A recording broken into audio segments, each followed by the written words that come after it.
So hello everyone, कैसे हो आप सभी लोग। I hope that you all are fit and fine. आज हम स्टार्ट करने वाले हैं बिटवाइज ऑपरेटर इन पाइथन। ठीक है, बिटवाइज ऑपरेटर पाइथन में कैसे यूज़ करते हैं। इसमें हमारे पास बिटवाइज ऑपरेटर में कुछ ऑपरेटर दे रखे हैं, जैसे and operator, or operator, XOR operator, not, left shift, right shift. ठीक है, ये 6 ऑपरेटर हैं। तो याद रखना, बिटवाइज़ ऑपरेटर हमेशा बाइनरी नंबर्स के बीच में ऑपरेटर का काम होता है। ठीक है, नंबर्स जैसे न्यूमेरिकल नंबर्स हो गए, डेसिमल नंबर हो गए, इसमें तो हमारे अरिथमेटिक वगैरह ऑपरेटर यूज़ होंगे। लेकिन जो बाइनरी नंबर हो गए 0 1 के फॉर्म में, उसमें बिटवाइज़ ऑपरेटर यूज़ होता है। ठीक है, सबसे पहले एग्जांपल लेंगे एंड का। एंड में क्या है, ए इक्वल्स टू 5 लिया, ए वेरिएबल लिया जिसमें 5 स्टोर कराया, बी वेरिएबल लिया जिसमें 4 स्टोर कराया, फिर हमने प्रिंट कराया ए एंड बी। ठीक है, अब पहले चेक कर लेते हैं कि 5 को बाइनरी में कैसे लिखते हैं, 4 को बाइनरी में कैसे लिखते हैं। तो हमने यहाँ पे एक रफ वर्क कर रखा है। 5 को बाइनरी में कैसे लिखेंगे, एलसीएम लेना पड़ेगा आपको, और जो रिमाइंडर बचेगा वो यहाँ पे लिखना पड़ेगा। तो 1 0 1 ये हुआ 5 के लिए, 1 0 0 ये हुआ 4 के लिए। तो यहाँ पे हमने लिख रखा है। लेकिन हमें चाहिए 4 बिट या 8 बिट में ही हम ऑपरेशन परफॉर्म करते हैं बिटवाइज़ के लिए। तो 4 बिट के लिए हमने किया, तो ए एंड बी लिखा। अब एंड ऑपरेटर क्या करता है, आप लोग ये ध्यान रखना, एंड ऑपरेटर हमेशा फॉल्स कंडीशन को प्रेफर करता है। कहने का मतलब, अगर एक भी कंडीशन फॉल्स हुई तो एंड ऑपरेटर उसको फॉल्स बोलेगा, जो कि और ऑपरेटर उसका उल्टा करता है। और ऑपरेटर क्या करता है, एक भी कंडीशन ट्रू हुई तो रिजल्टेंट ट्रू होएगी। जैसे 1 0, एंड क्या करेगा, जीरो कर देगा, मतलब फॉल्स कर देगा। 0 0 तो फॉल्स हो गई, जीरो आएगा। 1 1 दोनों दोनों कंडीशन ट्रू हुई तो आंसर इज ट्रू 1। याद रखना, ट्रू इक्वल्स टू 1 होता है, फॉल्स इक्वल्स टू 0, और लास्ट में 0 0 तो 0 ही आएगा। ठीक है, तो इसका जो ए एंड बी करके हमारे पास जो आंसर आया है वो आया 4। ठीक है, अब ए और बी करते हैं। ए और बी में हमने ये 5 लिखा था, 5 को बाइनरी में, 4 को बाइनरी में। अब हम क्या करेंगे, और कंडीशन लगाएंगे। और ऑपरेटर क्या करता है कि अगर एक भी 1 आ गया दोनों कंडीशन में से तो 1 आएगा। ठीक है, जैसे 1 0 1 आएगा, 0 0 है तो 0 ही आएगा, 1 1 है तो 1, 0 0 है तो 0। तो आंसर क्या आ जाएगा, 5। ए और बी का आंसर क्या आ जाएगा, 5। अब हम सीखते हैं एक्सोर। एक्सोर क्या करता है, एक्सोर जो है, अगर 2 बिट्स हैं, दोनों बिट्स सेम हुई, अगर दोनों बिट्स सेम है तो आंसर क्या आएगा, 0।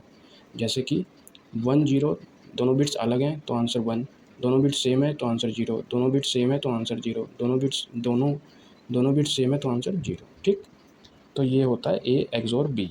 इसका आंसर क्या जाएगा, 1। ठीक है, अब हम देखते हैं कि नोट वाला ऑपरेटर देखते हैं, जो हमने यहाँ पे ऊपर पढ़ा था ना, एक्सोर के बाद नोट, उसके बाद लेफ्ट शिफ्ट, फिर राइट शिफ्ट। तो नोट वाला देखेंगे। अब देखो, ए के पहले नोट लगा रखा है, मतलब इसका रिजल्टेंट क्या आएगा, -6। कैसे आएगा वो देखते हैं। ए को 5, ए इक्वल्स टू 5 है। ठीक है, उसको ऐसे लिखते हैं बाइनरी में। ठीक है, अब नेगेशन ऑफ 5 करने के लिए हमें क्या करना पड़ेगा, 2 उसका कॉम्प्लीमेंट करना पड़ेगा। जैसे कि यहाँ पे दे रखा है, 6 को कैसे लिखेंगे, इस प्रकार से लिखेंगे, 0 1 1 0। ठीक है, 1 कॉम्प्लीमेंट पहले करेंगे। कहने का मतलब ये है कि हम जो है -6 कभी भी स्टोर नहीं करा सकते कंप्यूटर में। ठीक है, बाइनरी के फॉर्म में हमेशा हम इसको प्लस के फॉर्म में ही कराएंगे। तो नेगेटिव हटाने के लिए हम 2 का कॉम्प्लीमेंट कर रहे हैं। तो 6 का अगर 2 का कॉम्प्लीमेंट करें तो कुछ ऐसे स्टेप होंगे। 6 को पहले बाइनरी में रखो, फिर 1 कॉम्प्लीमेंट करो। 1 कॉम्प्लीमेंट का मतलब है कि जो बिट है उसको बस रिवर्स कर दो, 0 को 1 कर दो, 1 को 0 कर दो, फिर 1 को 0 कर दो, 0 को 1 कर दो। ठीक है, कहने का मतलब बिट को रिवर्स कर दिया है, बस सिंपल। उसके बाद 2's कॉम्प्लीमेंट, पहले 1's कॉम्प्लीमेंट लगाया, फिर 2's का कॉम्प्लीमेंट, मतलब 2's कॉम्प्लीमेंट का मतलब हुआ +1। +1 करने का मतलब 1 1 तो 0 ही होता है, लेकिन कैरी चला जाता है 1। ठीक है, फिर 1 0 1 0 0 0 0 0, और ये 1 का 1 आ जाएगा। ठीक है, एक बार यहाँ देखो दोबारा, 1 1 क्या होगा, 0 होगा, लेकिन एक कैरी चला जाएगा ऊपर। 1 0 क्या हुआ, 1, 0 का 0 आ जाएगा, 1 का 1 आ जाएगा। ठीक है, अब क्या हुआ, इससे इससे यही पता चला हमें कि जो नेगेशन ऑफ 5 है, जो नॉट 5 है, वो -6 के, इसका जो रिजल्टेंट आएगा -6 आएगा। तो अगर कोई भी नंबर हुआ उसका नोट कर रहे हो तो आप उस नंबर में +1 कर दीजिए और माइनस का साइन लगा दीजिए, सिंपल ये है। ठीक है, इसके बाद हमारे पास आता है left shift and right shift. उसके लिए भी हमने यहाँ पे कर रखा है। लेफ़्ट शिफ्ट कैसे होता है, जैसे आप कोई कोड लिखोगे पाइथन में, प्रिंट ब्रैकेट में ए लेफ़्ट शिफ्ट 2, ठीक है। तो याद रखना लेफ़्ट शिफ्ट में हमेशा हम बिट्स को गेन करते हैं, ठीक है, लूज़ नहीं करते हैं, डिस्कार्ड नहीं करते हैं, गेन करते हैं बिट्स को। तो 5 को हम इस प्रकार लिखेंगे 0 1 0 1, ठीक है। उसके बाद हमें क्या है, हमें लेफ़्ट शिफ्ट मतलब कि अपने लेफ़्ट शिफ्ट में 2 बिट्स ऐड करने हैं। तो याद रखना कि जो लेफ़्ट और राइट में जो बिट्स होते हैं वो 0 0 पहले से ही होते हैं, ठीक है। तो जैसे हमने लिखा 0 1 0 1, ठीक है, ये तो हमारा जो ए का 5 का बाइनरी नंबर है, ठीक है। उसके बगल में हमने 2 बिट्स लगा दिए, 2 बिट्स ये रहे डबल 0, 2 बिट्स ये रहे 4, तो 4 0 लगा दिए, 4 बिट्स लगा दिए। अब हमें क्या करने है कि लेफ़्ट से 2 बिट्स को शिफ्ट करना है। तो शिफ्ट करने के लिए क्या करेंगे, सिंपल ऐड कर देंगे इसको, गेन बिट्स हो रहा है मतलब, ठीक है।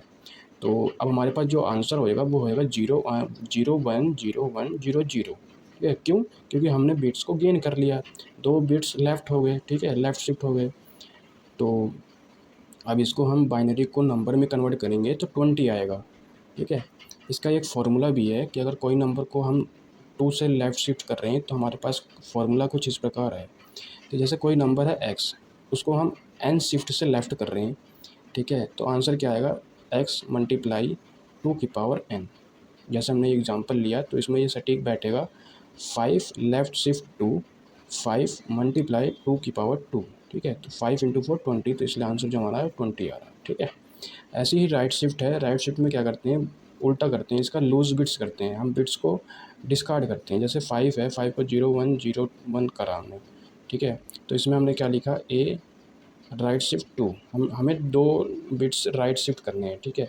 तो सिंपल है, इधर से 2 बिट्स को हम क्या करेंगे, हटाएंगे, तो 0 और 1 हट जाएगा। तो इधर बाकी बिट्स तो हमें पता रहता है कि अगर बिट्स ना हो तो हम उसको एज्यूम करते हैं कि 0 है। तो 2 बिट्स यहाँ से 0 0 ले लिया और 0 1 यहाँ का यहाँ पे लिख दिया, ठीक है। और ये 0 1 ये जो है, जो एरो से दिख रहा है, ये हमने डिस्कार्ड कर दिए। तो हमारा आंसर क्या आ जाएगा, 1। तो आंसर क्या है, 1। इसका एक जनरल फॉर्मूला क्या है इसका, कि जो नंबर है उसको हमने जितने भी शिफ्ट से हम राइट शिफ्ट कर रहे हैं तो उसको क्या करेंगे, नंबर को डिवाइड करोगे 2 की पावर n से, ठीक है। तो ये हमारा कंप्लीट होता है बिटवाइज़ ऑपरेटर। Thank you.